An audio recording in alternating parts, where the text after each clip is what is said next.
Good day, everyone. I'm Paul Donato, and I am the CRO here at the ARF. And welcome to our Insight Studio, balancing personalization and data privacy for optimum customer experience. Thanks again to our sponsor today, Hawk Partners, for their support. A couple of brief housekeeping notes. As you probably know, we're recording today's event, and we'll be sending a link out to that recording shortly after the event. We're going to cover three distinct sessions today, or topics today.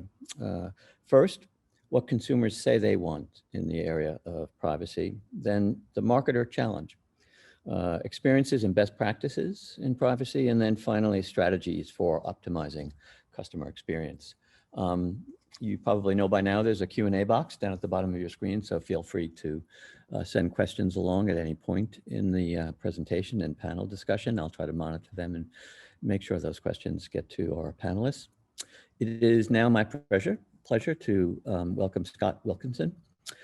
He is a partner at Hawk Partners. Scott has 20+ years experience helping blue chip clients develop winning marketing strategies across a variety of industries, tech, financial services, and healthcare.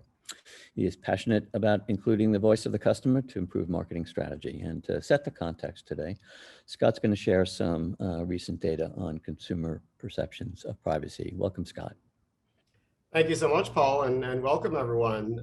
Let's see. So I guess just as a preamble, my involvement and interest in this topic of personalization and data privacy, it's been building for a couple of years now. I'd say it started with some work we did for a retail bank about 5 years ago, where we helped them with a personalization offer based on some customer data that they provided.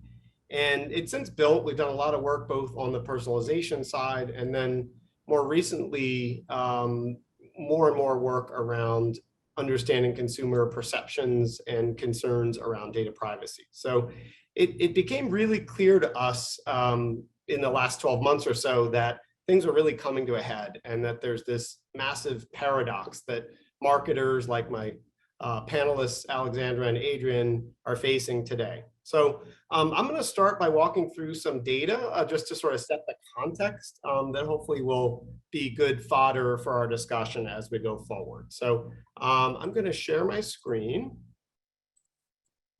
Okay, hopefully you can all see that.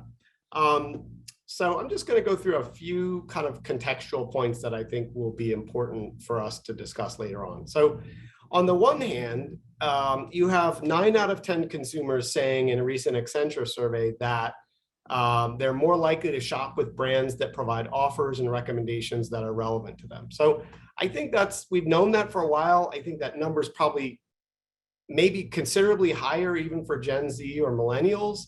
And obviously, digital brands have been investing heavily in personalization for quite some time now. So, but on the other hand, we've observed what I'll call like a growing tsunami of consumer sentiment that they're really wary and distrustful about how companies are collecting, using, and sharing their data. So as you can see here, some recent data from the Pew Research Center, 8 out of 10 consumers say they're very or somewhat concerned about how companies will use their personal data. And 81% say the risks of companies collecting data currently outweigh the benefits. So those are some warning signs, I think. And so what we decided to do is actually just ask the consumer directly about this trade-off. So we ran our own survey. We ran a Gen Pop survey just last month, and we asked 1,000 US consumers, what do they value more directly? Do they value receiving personalized offers and recommendations more, or do they value that their data stays private more? And what we found was 3 out of 4 consumers say they value their data privacy more, which I think is really interesting. Now, first of all, I realize consumers' behavior doesn't always align with what they say in a survey or what they're thinking in their head. I get that. And I think in the data privacy space, that's even more of an issue.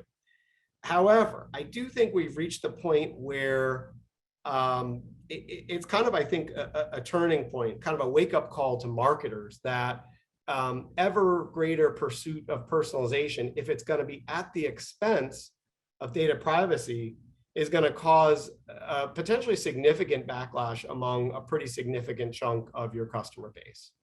I do think marketers can take some solace in the fact that Gen Z consumers are 4 times more likely than boomers to value personalization. But even among, the younger cohorts, Gen Z and millennials, the deck is still pretty far stacked in terms of keeping their data private. Another kind of data point that we found as we dig a little deeper into the data is a majority of consumers say concerns about how their data is used has discouraged them from purchasing a brand in the past. And this is true across basically all the cohorts. It's a bit higher among millennials and Gen Z, but it's true among all. And I think even more so, 3 out of 4 consumers say they really worry about that their personal data is not being used responsibly. And this is even by companies which they're currently purchasing from. Again, another, I think, signal to the marketplace that this is a real issue. Now on the bright side, and I think where we want to take this discussion is we know personalization's here to stay. We know it's not going to go away. And I think on the bright side, similar proportion, 3 out of 4 consumers say if they understand how a company will use their personal data, that would have a positive influence on their purchasing intent for that brand. So I think we're going to explore that a lot more in the panel with my colleagues. But a couple more data points I want to share that talk about this issue of trust and how do you engender it. So the other good news, I think, for marketers is that 8 in 10 US consumers say they are willing to share at least some personal data, but only with companies they know and trust. And I think that's really important, is how do you engender that trust? And I think it also matters in terms of what's on the other end of the value proposition for the consumer. So for example, 7 out of 10 consumers say they're willing to share personal information with a brand if they in return get a personalized coupon or discount. Fewer proportions say they're willing to share information, say to get things like personalized financial advice or receive a personalized ad. So context matters. The other thing we looked into was consumer trust and how it might vary by industry. I think this is really interesting. So what we found was the more heavily regulated industries, so think healthcare, banking, insurance, other financial services, including health insurance, those companies or industries have a bit more permission and trust from the consumer to handle their data responsibly, where we've seen, industries like the search engines and social media platforms rate pretty low on trust. So there's definitely a trust deficit for those industries to overcome. I think the type of information that's being used or shared matters quite a bit to consumers as well. So as you can see, consumers say they're more comfortable with things like sharing their birth date or their age, or their, what they've bought previously with a brand. They're more readily comfortable sharing that than, say, their prior browsing history across sites, or perhaps sensitive financial information. And then lastly, I wanted to close my slides here with just, as we kick off the panel, with some ideas of what brands can do to help consumers feel more comfortable in terms of this balancing act we've been talking about between personalization and data privacy. So 2 things that jumped out at me. One is allowing consumers to decide what level of personalization they prefer. And number 2, providing a clear and concise data privacy policy in really easy to understand language. Those 2 things, in my opinion, and I'll talk more about those later, but those 2 things, if brands can get those right going forward, I do believe they'll have a true competitive advantage. So I know that's a lot of data to digest, but I'd love to use the rest of the time with our panelists to explore how do you use these insights to help brands optimize the customer experience, particularly providing that degree of personalization, but also allaying the customer concerns we talked about. So with that, Paul, back to you. Super, thanks, Scott. That was a very good way to start this session off. So let's bring on our panel now.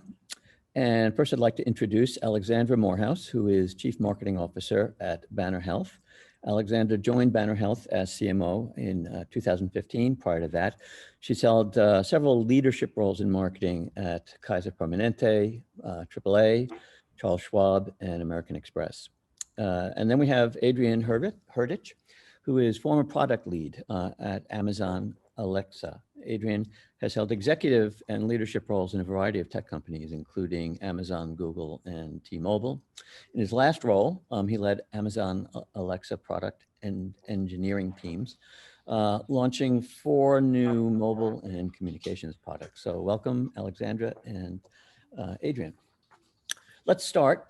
It's interesting. So we have healthcare and we have tech. And I think on your last slide, Scott, basically healthcare seemed to be one of the top trusted industry segments. And as we saw, tech was towards the bottom of the trusted segments. So we have two industries that have unique access to a lot of data, some of which is sensitive. And I bet you both bring a unique perspective to this. Maybe we'll start off with healthcare, and Alexandra, welcome. And Alexandra, let's see, how do you balance privacy and the need to speak to people in terms that are relevant to them? Thank you, Paul, and apologies for my balky camera. I'm not sure why we're only seeing the background. It is incredibly sensitive in healthcare, and there are 2 extremes. So we know from our electronic medical records, we have over 1,000 fields in a typical electronic medical record, and we know chapter and verse what is going on with our patients. When we ask them what they would like us to communicate about, they actually give us very little permission, even though you see us at the top there of wanting personalized communications. So anything that is too detailed is off limits. On the other hand, so that's on one hand. On the other hand, they definitely want to know, hey, Alex, you haven't been in for your annual checkup. So the things that are health related or reminder related are very welcome and are seen actually as a competitive advantage because other health systems are perhaps not doing those things.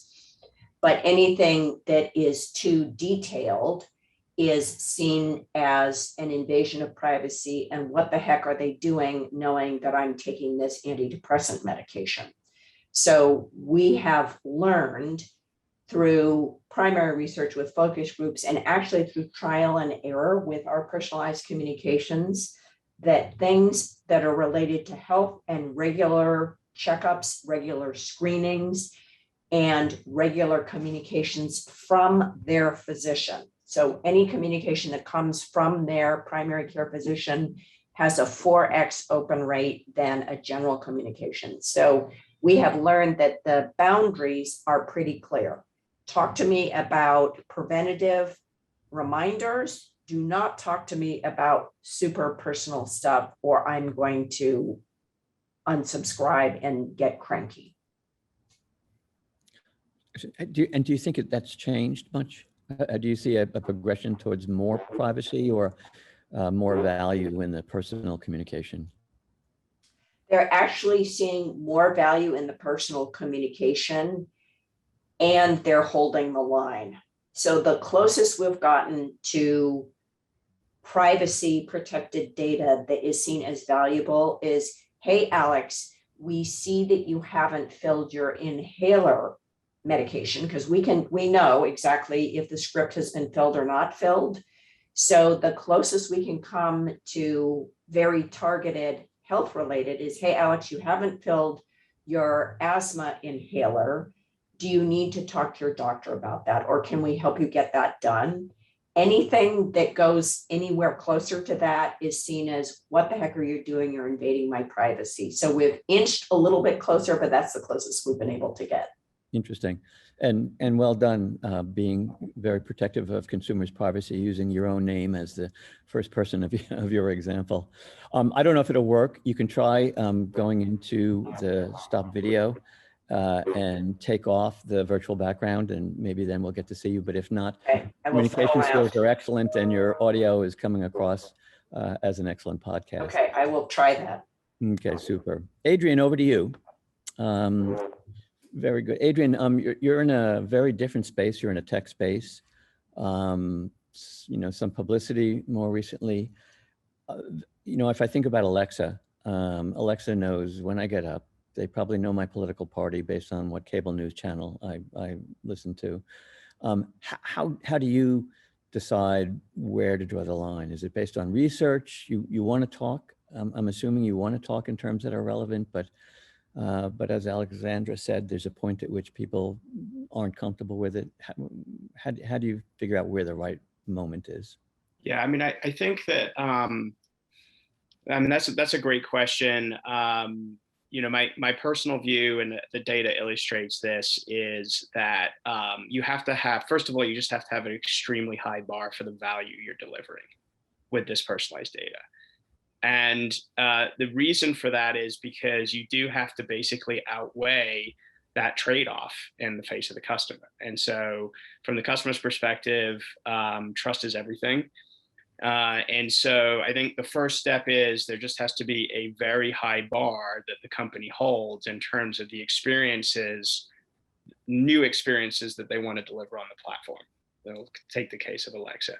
And frankly, I think the more personalized those experiences are, the higher the bar goes up on not only the value, but also the privacy controls that you put in place, and the obviousness with which you market those privacy controls, and the access, the ease of access that you provide customers with those controls. And so, you know, in terms of how to figure that out, I think we can kind of get into some of the operational details, but at the end of the day, as a product manager, you can have a vision for what you think is a really compelling experience. Ultimately, I think you have to get that in front of customers, and actually sort of test and learn mode is probably the easiest way to do that.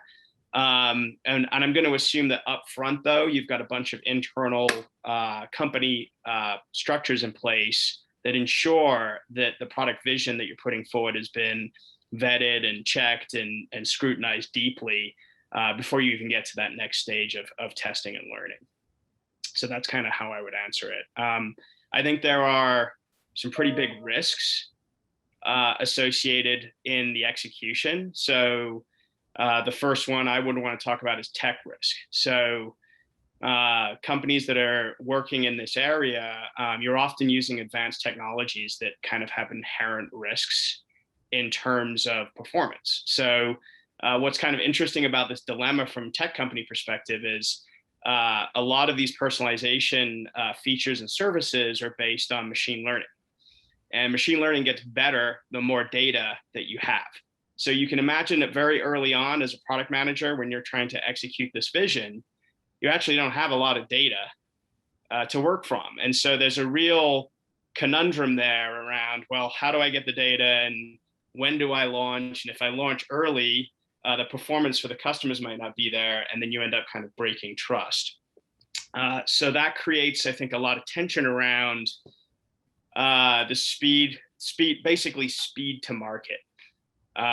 So that's one big challenge. And I think that the second challenge is, and I'll talk to this specifically. I mean, we kind of live in a mobile world, and we talked about the importance of communicating not only the value that you're delivering to customers, but also the privacy controls and levers that you're putting in place and how you're using this data. That's really hard on mobile because the user interface is like really constrained, right? It's like, it's not a billboard. It's better than a billboard, but it's certainly nowhere close to a website.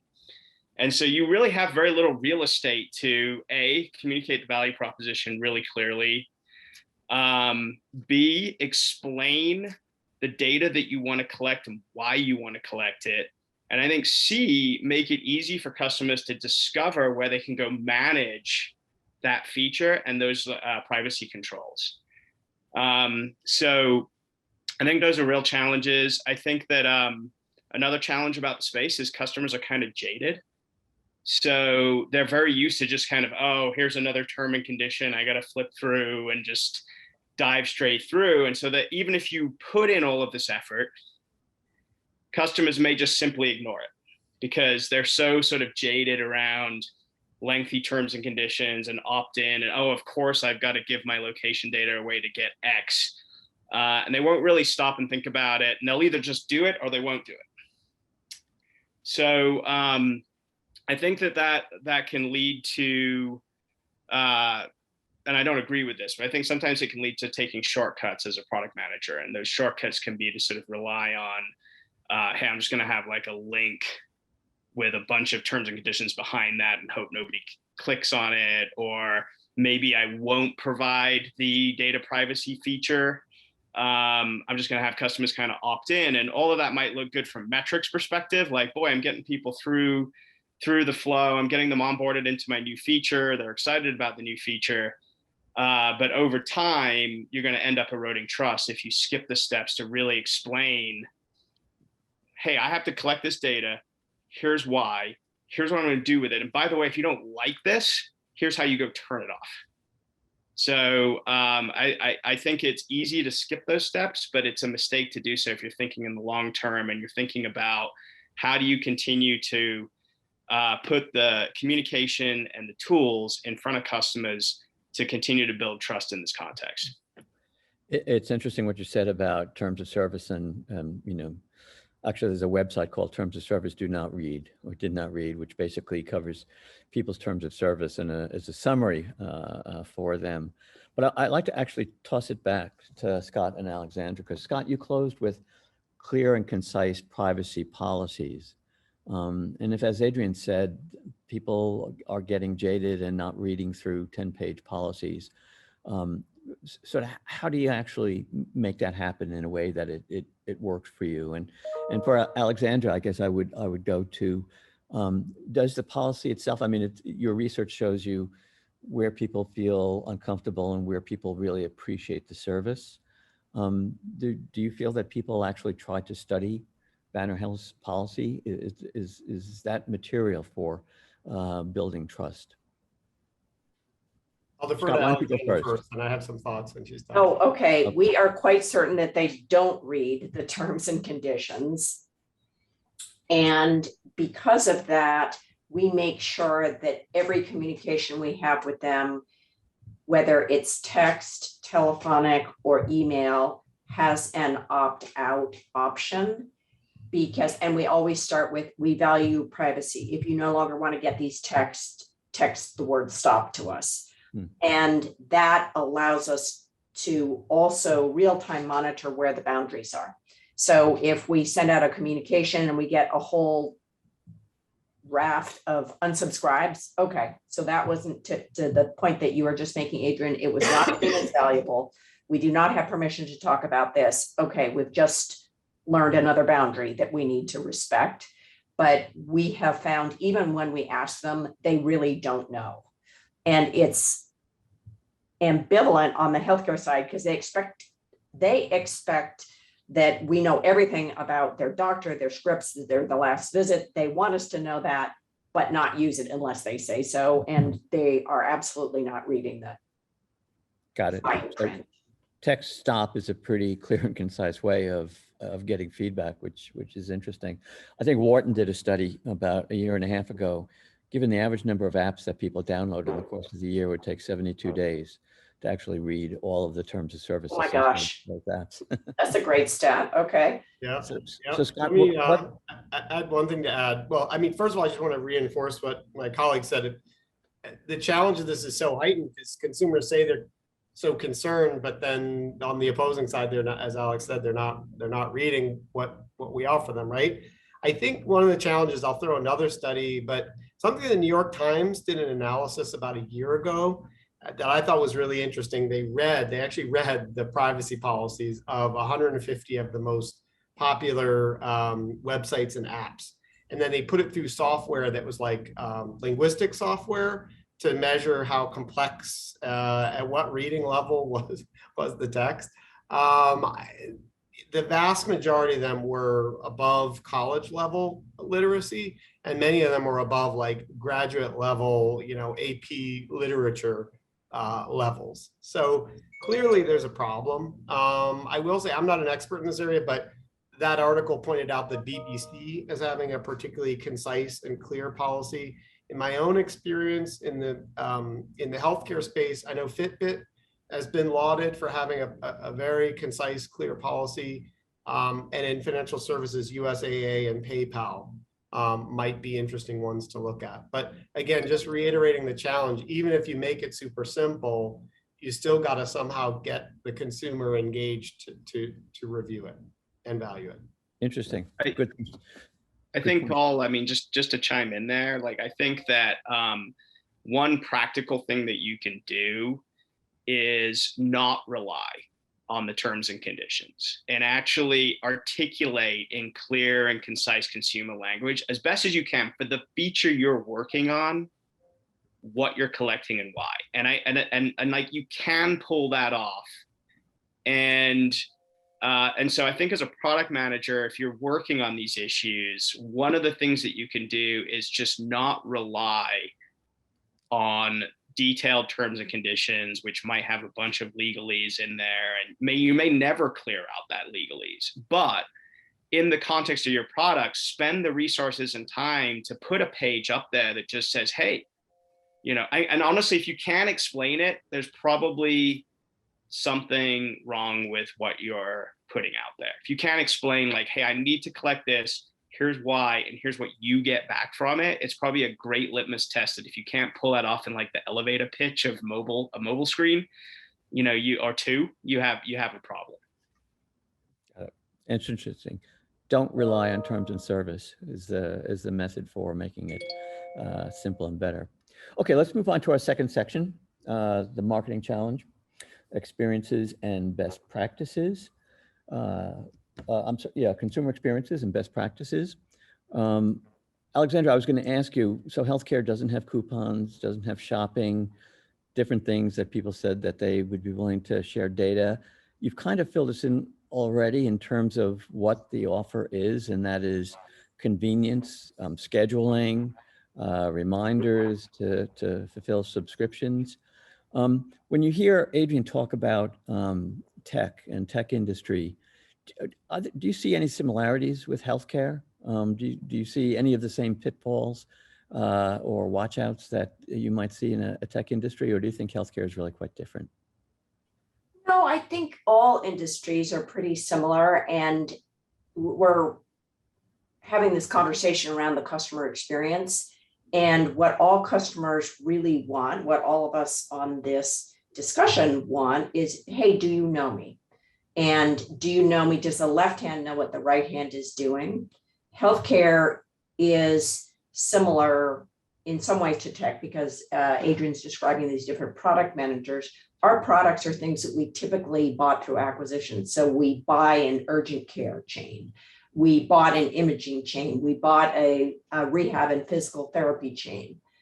Our customers expect that we know what happened across all of those products, if you will. And what they do value is, oh, I came in over the weekend, my kid had a sprained ankle because of a soccer game, and we told you in that urgent care visit, please follow up with your pediatrician. Now, they do value a follow-up email or call from the pediatrician that says, hey, Alex, your kid sprained your ankle over the weekend.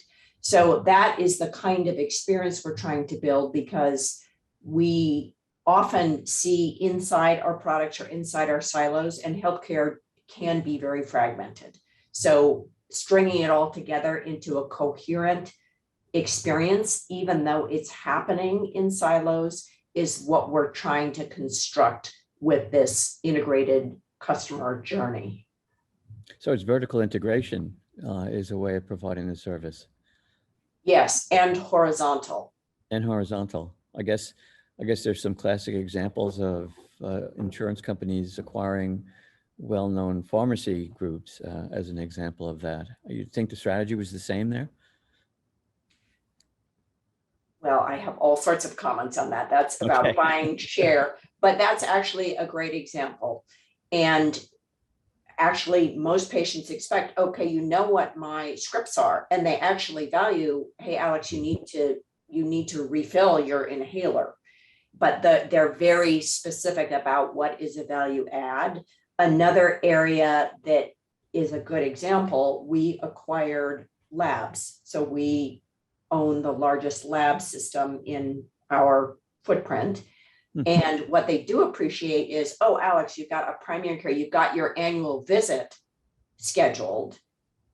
They appreciate an email that says, hey, would you like to schedule your lab so that by the time you actually get in and from your primary care doctor, he doesn't have to turn around and say, hey, Alex, it's your annual, you have to go and get the lab work done and then I'll follow up with you. So if you can save steps, back to Adrian's point, if you can add value and you're connecting the right and the left hand. So we had a lab system that had no connectivity to the rest of the doctors. When we put those two together, that is seen as a value add, but that's the horizontal integration and the horizontal customer experience that we're trying to create. Interesting. Adrian, I don't want to read too much into this, but I'm looking for how tech and healthcare might be similar in terms, and now vertical and horizontal integration.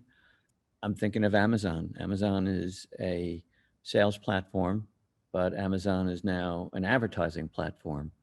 I wonder if you can sort of take us through that journey in terms of, is that an example of how tech is trying to be customer focused by simply making it so much easier to make purchases online by being a combo of sales and advertising platforms?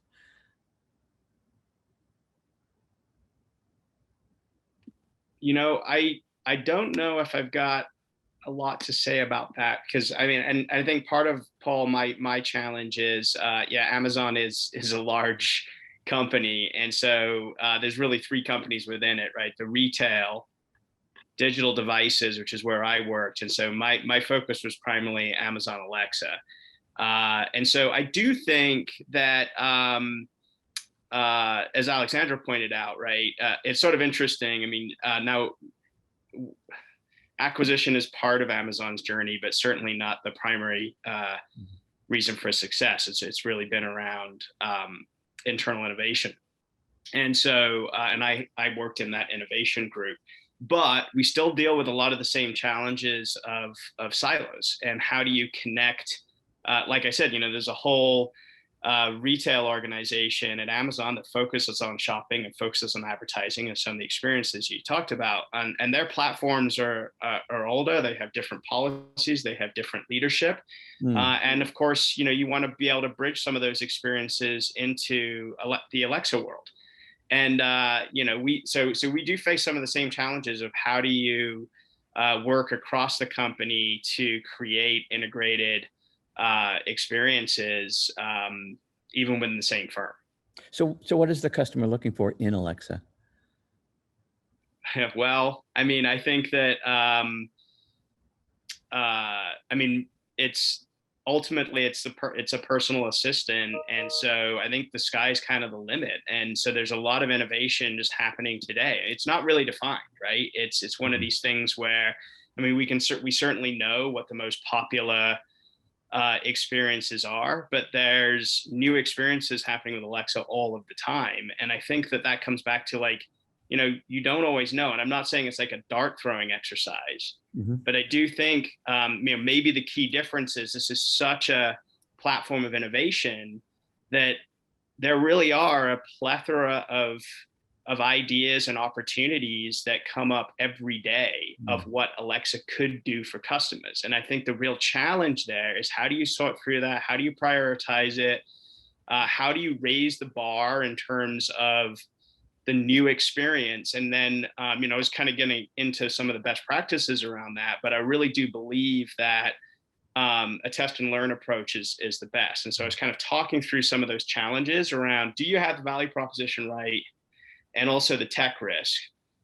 And like, one of the ways that you manage that is you do internal betas, you do external betas, you do soft launches, and you take those learnings and you figure out, and you have to have the fortitude as a company to say, like, no, this isn't hacking it. We need to table this. And I think those mechanisms give you the permission to do that. Like, hey, we're testing this idea. What do you think, right? And so, you know, given that it's again just such a rapid platform of innovation, and there's a lot of idea. You know, personal assistant can do many things, many of which haven't been envisioned. That the way we approach that is to again hold a high bar for what that initial vision is, but then continue to hold that high bar through a testing and learning series of testing and learning. I think the magic words I heard were personal assistant. Does that give Alexa more cosmic permission to speak more personally relevant to me? I mean, it kind of has to, right? Like, in order for it to work, it has to know the devices that are in your home, you know, the time of day, are you speaking to it? And you know, what are your tasks for the day? But I will tell you that I think that all of that, right, creates a massive premium on privacy and trust. So, like, again, we're going back to this equation that Scott's talking about. I mean, what's more personal than a computer sitting in your home, listening to hear you right? speak to it? Right. Waiting to hear you speak to it.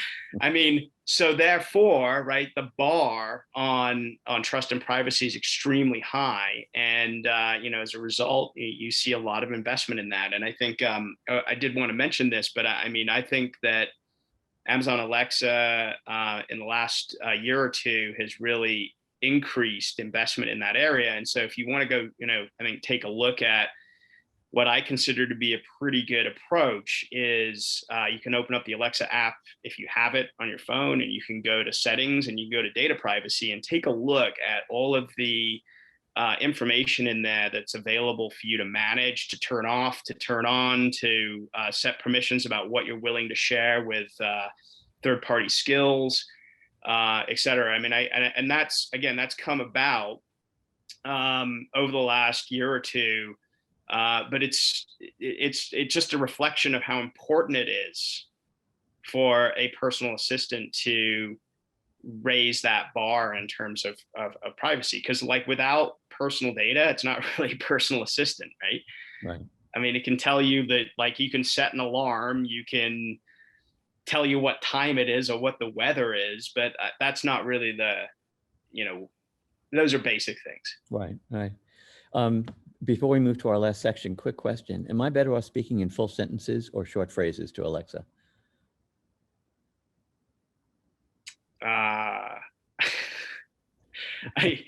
Whatever works. It should ideally, you should be able to say whatever you want to say, and it'll understand what you want as long as you start with the word Alexa.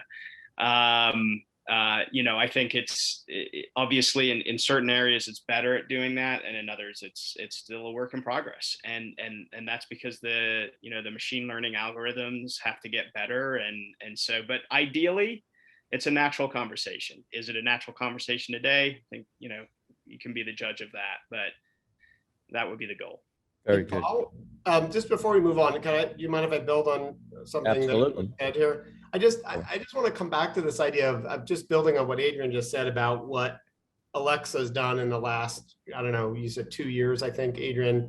You know, I just think, coming back to that point about consumers saying they want to be able to set their own levels of both personalization and privacy. I just think that's the key, is handing that control to them if you can get them to engage. And I just wanted to point out, I think from a cross industry perspective, what we've seen, I think we have to give Apple some kudos for what they've done. They've made some real moves that go beyond just sort of marketing campaign to show that they really are taking these concerns seriously. One of the things that was interesting that they've done in the last 12 months is they're now requiring all apps sold in the App Store to include what's called a privacy nutrition label, which is essentially analogous, like if you're shopping in a grocery store and how much sugar is in this and how much fat's in this. It's a very intuitive, easy to read way that each app is now required to list sort of what data they collect and what they do with it.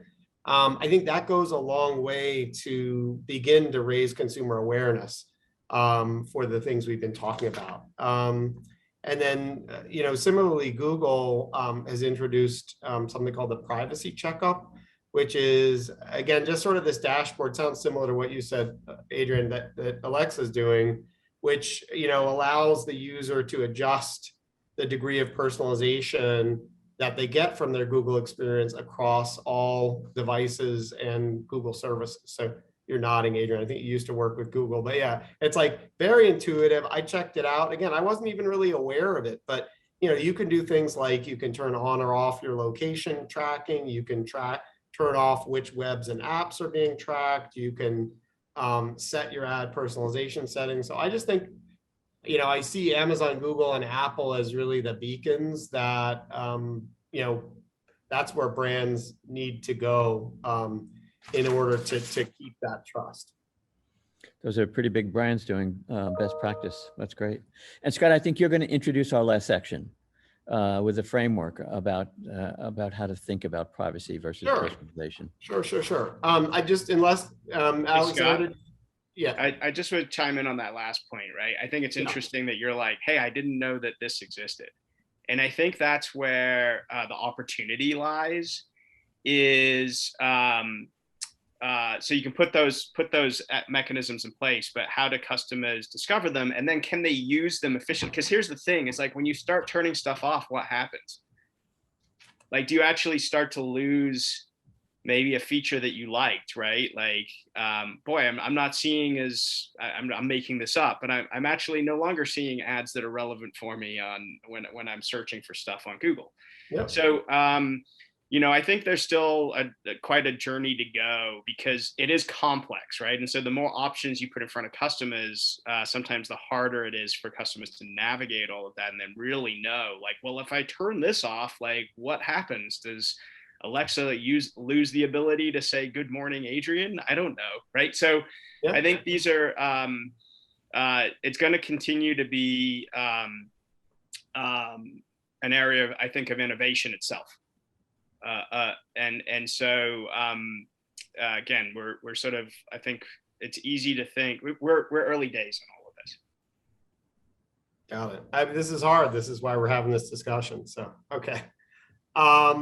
Sure. So I think Paul wanted me to. I'm going to share just one more slide, and this is essentially a framework that Hawk Partners developed, and I'll give Adrian some credit for some input as well.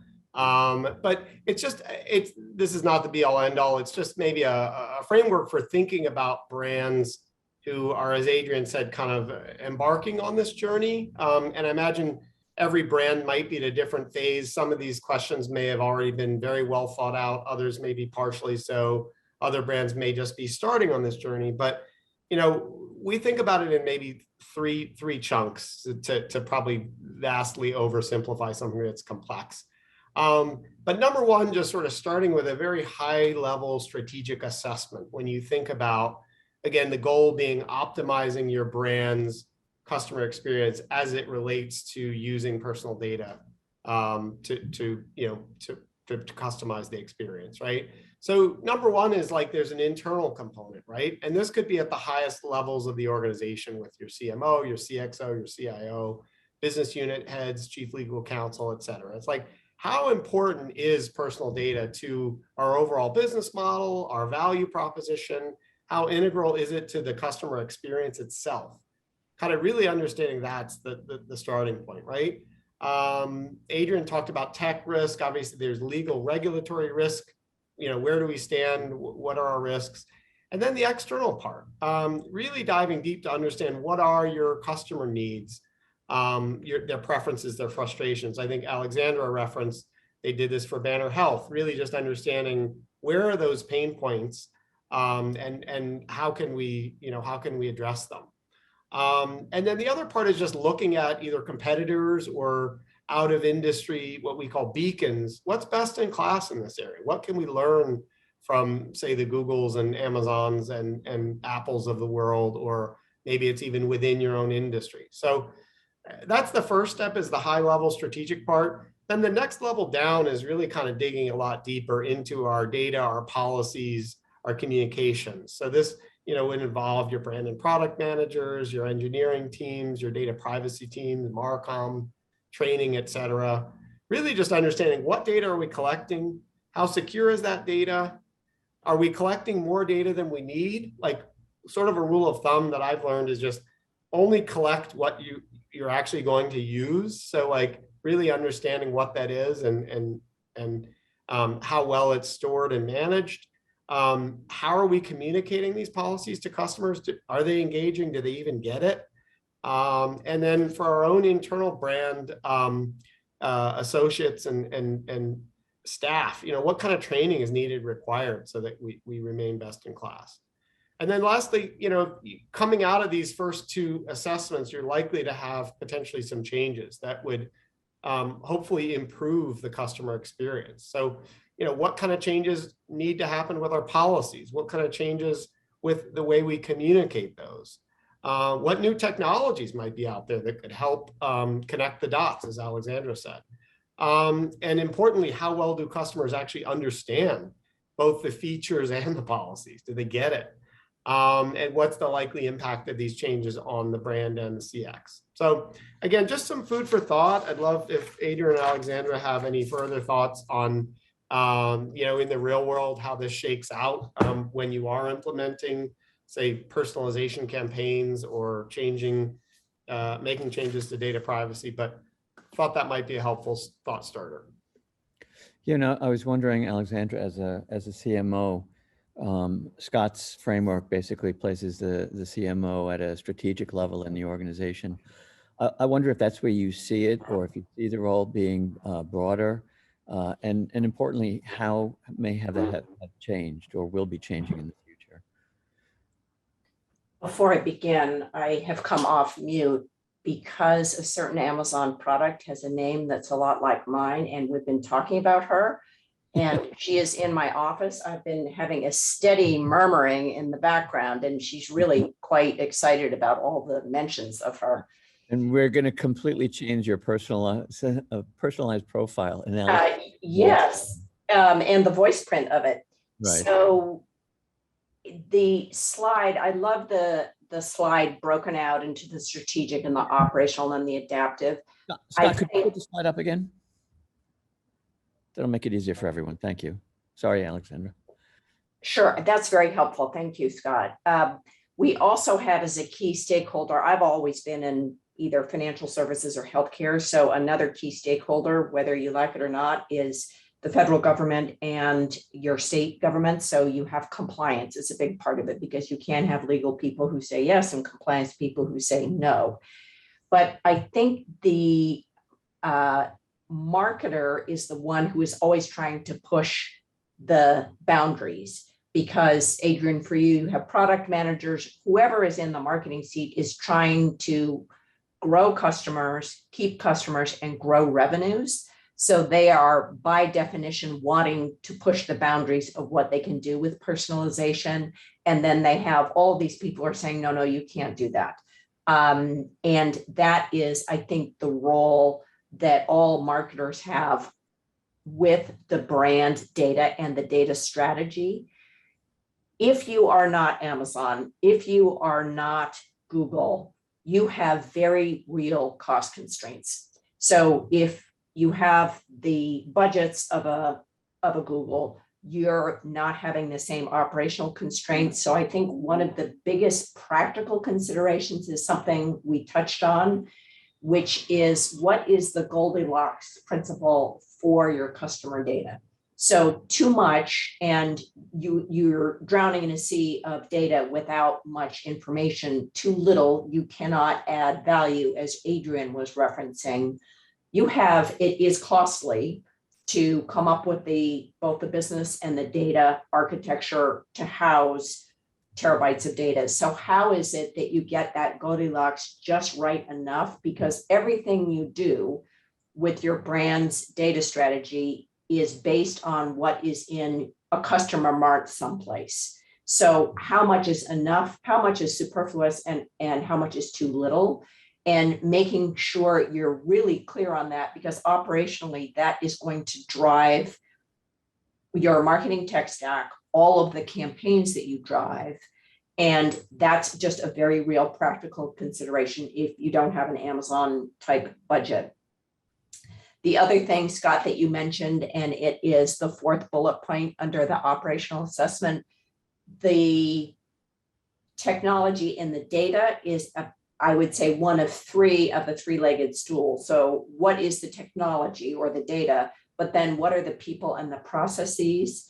And we have learned the hard way that the training is paramount, because particularly for an in-person interaction. So if that data is surfaced through Salesforce for a receptionist who's checking in, how does she handle that communication? So she sees, okay, Alex shows up, she's checking in, and she can actually see that I haven't had my mammogram. How does she have that communication in a way that is seen as value add instead of intrusive? And, oh, that's weird, I don't know you. How do you know my mammogram history?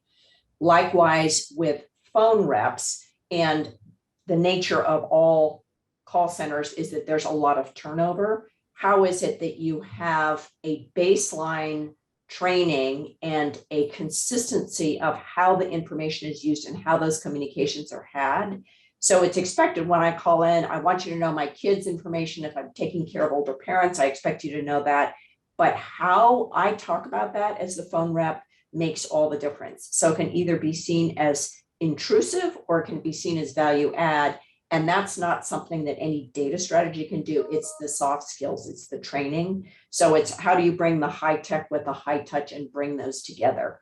So that's where I see the role of the marketer, making sure that the people, the processes, and the data come together in a way that actually is adding value.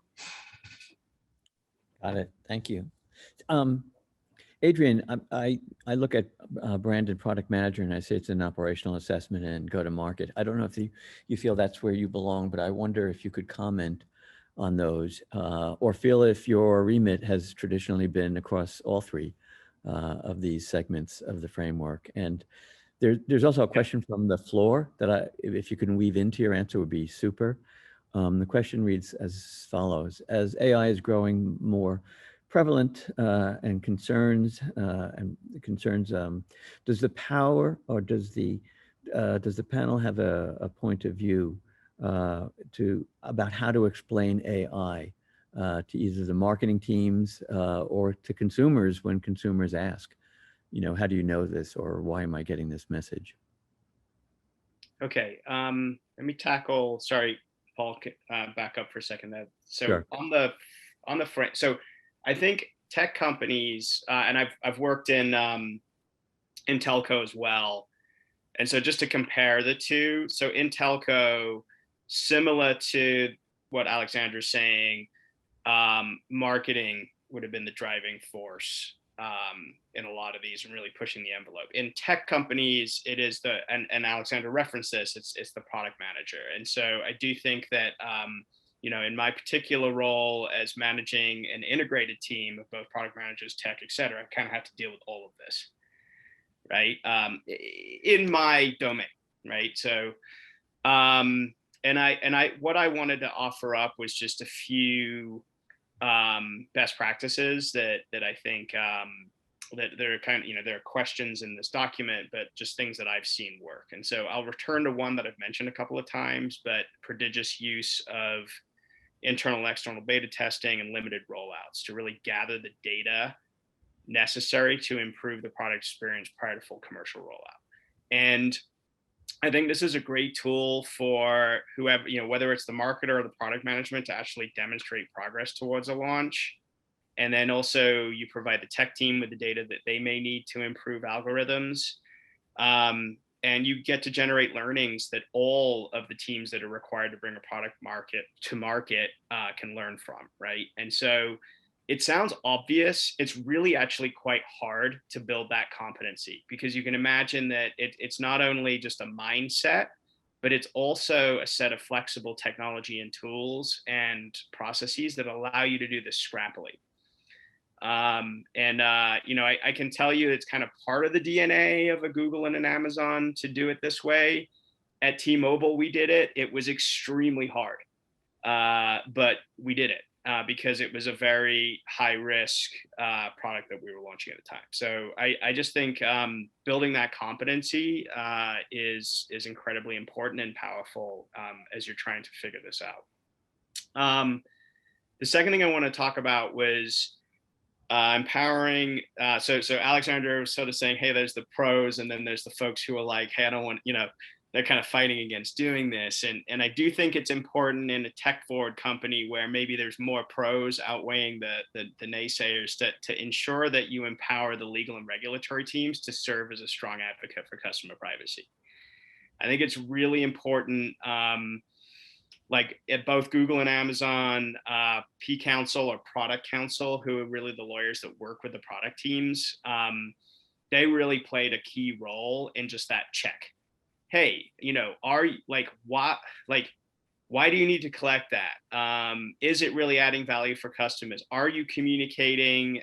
Is your design communicating those experiences clearly? So however you want to pull it off, I think it's really important to have kind of a formalized and empowered checker in this process that because else, you can kind of end up maybe launching a product that doesn't sort of abide by your best practices in terms of privacy. And also, another thing I've seen work, and this does get to resources, but over time, maybe you can build in a privacy expertise inside of the firm. And then the third thing I'll just say, just goes without saying, is like put the customer first, always.